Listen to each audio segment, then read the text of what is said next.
So hello, good morning. My name is Matt Ferguson from Sønr, and welcome to another in our series of Beyond Boundaries interviews. As you probably know, we're speaking with lots of insurance leaders around the world, just like yourself, to better understand how they're dealing with such a rapidly evolving risk landscape, the strategies they're adopting, the ways they're organising themselves, what's working, what's not. And so in today's edition, I'm delighted to be here at Aviva's London HQ with none other than Arslan Hannani. Arslan, thank you so much for hosting us. This is a great setup. Why don't you introduce yourself and tell us a bit about your role? Sure, and thank you for having me, first of all. So, Arslan Hannani, I'm the Chief Innovation Officer at Aviva, and I have the pleasure and the privilege to lead a wonderful team and a lot of the innovation activity we do in this place. It's quite a busy role, as you can imagine. It's there's a couple of hats there. Right? Yeah, there's Aviva has a lot of different products and we're involved in a lot of different areas, and we're trying to accelerate as much as we can and wherever we can. So yeah. Okay. So I think there's a nice segue there into kind of first opening question, right? Yeah. So the G word features heavily in most of the conversations that we've had of late, right? Yeah. And really focused on growth within the business. And you've highlighted the complexity of the organisation. Only 3 markets, but in and of itself a challenge, but multiple product lines. We've got a great team. How do you organise yourselves to effectively manage innovation activity in the group? Look, it's deep inhalation and no, and we're very lucky here. But let me step back a bit. So I've done this at a couple of places, and I've been very lucky to have done it in a couple of places and geographies. Yeah. And honestly, Matt, there's not one recipe that fits all. That I know for sure, right? Each company, different cultures, different priorities, different geography. There's so many different things at play.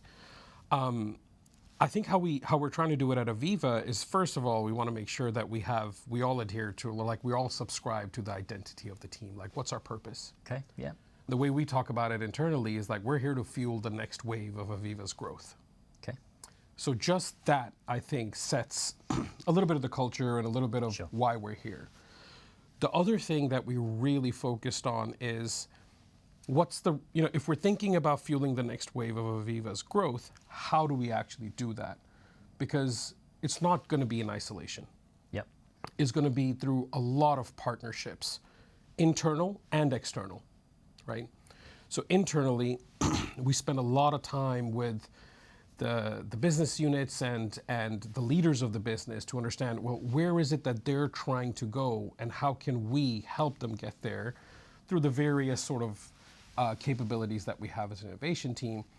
And then externally, it's really important that we partner with people, both startups and technology companies, but also people like Sønr to keep our finger on the pulse and understand what's going on in the market. So inherent in sort of what we do is about, we're here to fuel growth, and we're going to do that by deep collaborations. So sounds brilliant. A pretty pragmatic response to such a complex environment, right? Where does that kind of the ambition or role of innovation come from? Is that right from the top? Is it the team pushing through the business with that singular purpose? How did that come about? Yeah, it's a mixture of things. Obviously, we have some excellent sponsorship by our exco and the leadership around the place. But also, Matt, it's about where the business, we can't determine where the business should be going. That's what the MDs and CEOs are for, and that's what they do. What we can do is try to help them and accelerate and go faster and try to think about doing things in a more of an innovative way.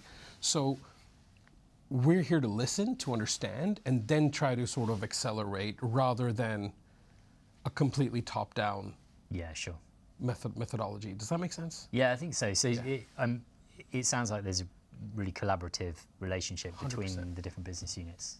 Yeah, no, absolutely. Like we may have ideas that come organically from the outside or from within the team, but when it comes to execution and really building, we want to do that in partnership with the BUs. Do you think it's possible? Sorry to interject, but it's like, do you think it's possible to? Age-old question, right? Is it possible to do that execution piece effectively without working closely with the business units or without them involved? And look, for some places, I'm sure it is, right? Personally, not a massive fan.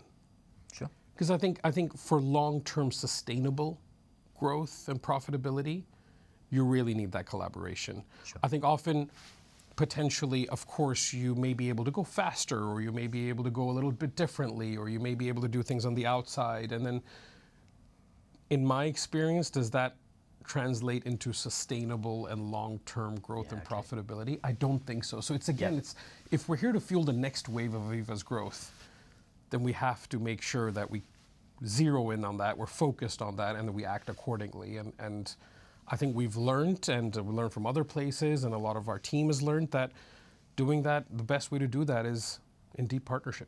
Yeah, difficult to do from a bit of a distance, I guess. Yeah. Okay. And how about externally? And you kind of mentioned this, right? Where there's an ecosystem of partners you're working with from a tech perspective, startups. Yeah. What does that look like? How are you setting yourselves up to work with, again, another pretty complex environment, right? No, and look, I mean, let me try to break this down a little bit. So, like, first of all, let me start with the team. So we have an excellent partnerships team, right? It's I often think that when working with a startup or a younger sort of tech company or emerging technology, whatever, you need internal champions. You need internal champions, as in they need an Aviva champion to help them navigate the company and make sure that they're after the right use cases and so on and so on. So that's a big part of the team. Like, we need our team to be able to be those champions for those companies and help them sort of navigate the pretty complex, large organization that we are. So that's the team piece. Then when we think about the external ecosystem, we think about, we are open to one of the beautiful things, one of the excellent things that we've been able to do here at Aviva over time is be able to partner in so many different ways. Yeah. So we have super collaborative partnerships like we do, like Sønr and Aviva does, which is much more about keeping our finger on the pulse, keeping track of the market, having the deal flow and the scouting and the market intelligence. But then when it comes to startups, we can partner with them in a pretty straightforward partnership ways. We've done deep investments, we've done acquisitions, we've incubated stuff together. So we're pretty flexible on the how. Yep. What we're not so flexible on is the purpose. Sure. You know what I mean? It still has to be focused on that growth. Yeah. Could you tell me a bit about that? How do you, in terms of that purpose piece, and it's not the first time this has come up as a theme across some of these interviews. Yeah. How do you, what are maybe the red lines for you guys? Is it just the cold hard facts of requirements for the business unit you're working with, or cultural fit, or combination of those plus some other stuff? Yeah, it feels like you're asking me for a recipe, which I don't have.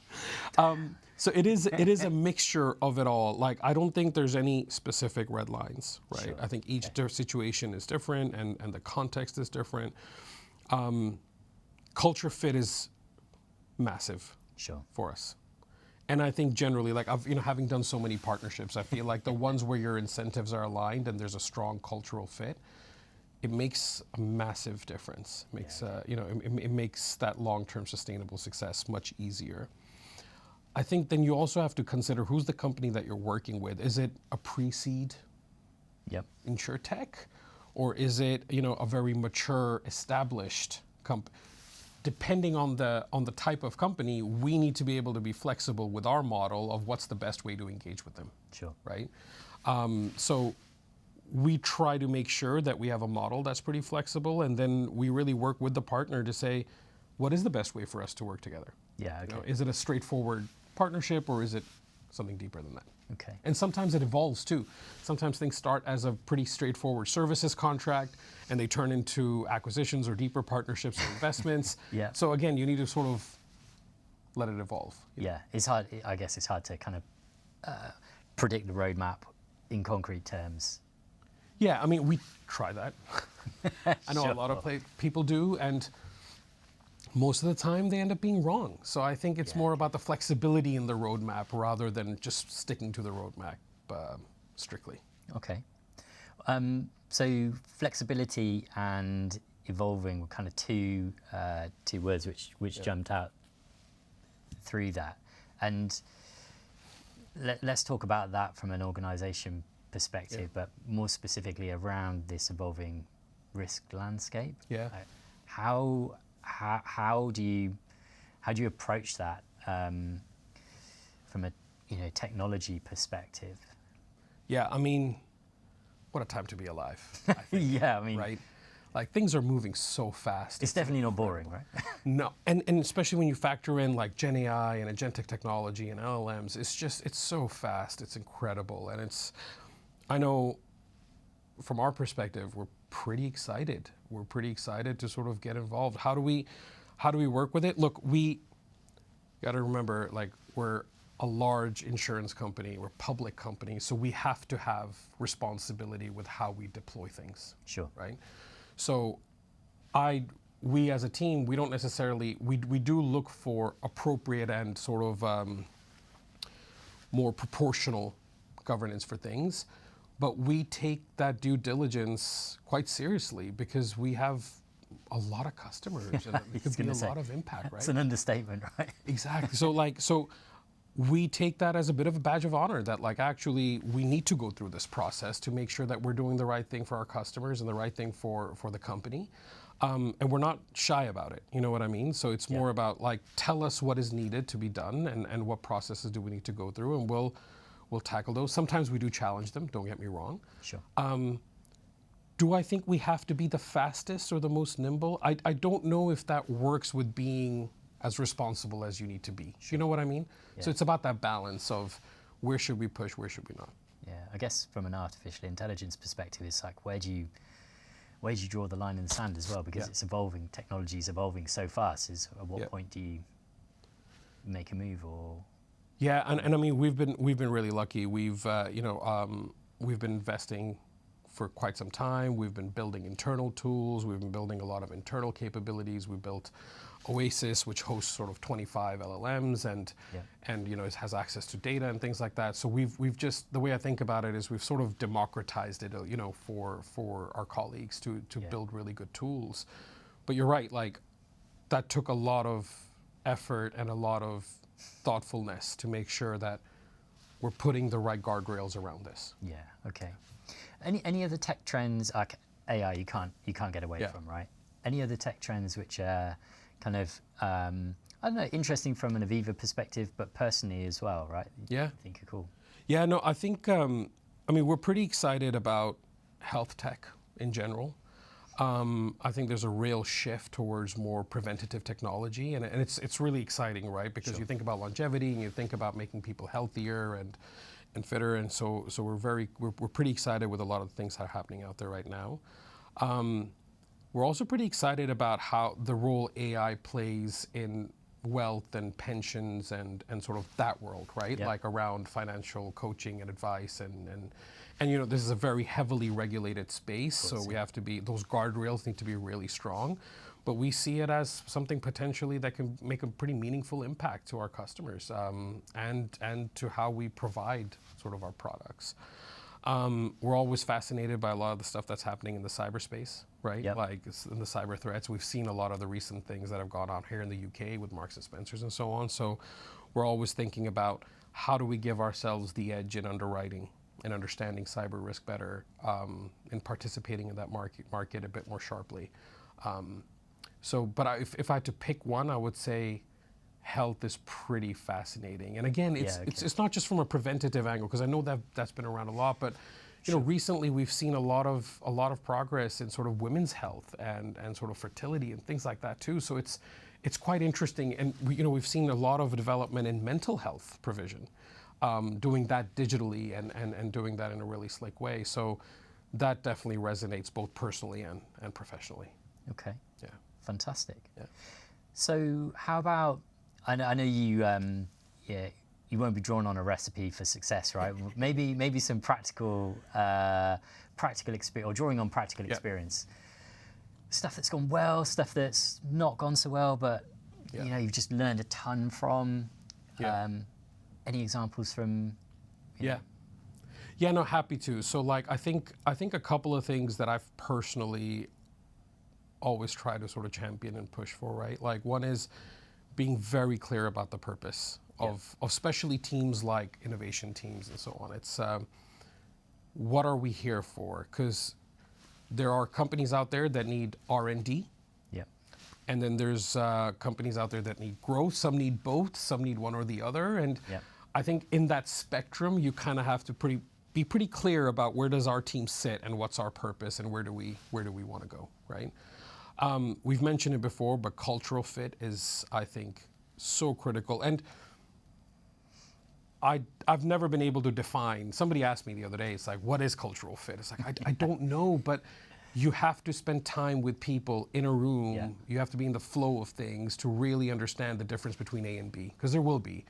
Sometimes it's the people, sometimes it's the purpose, sometimes it's the motivation. It could be so many different things, but I think nailing that is pretty important. And then I think the third thing is really around the team.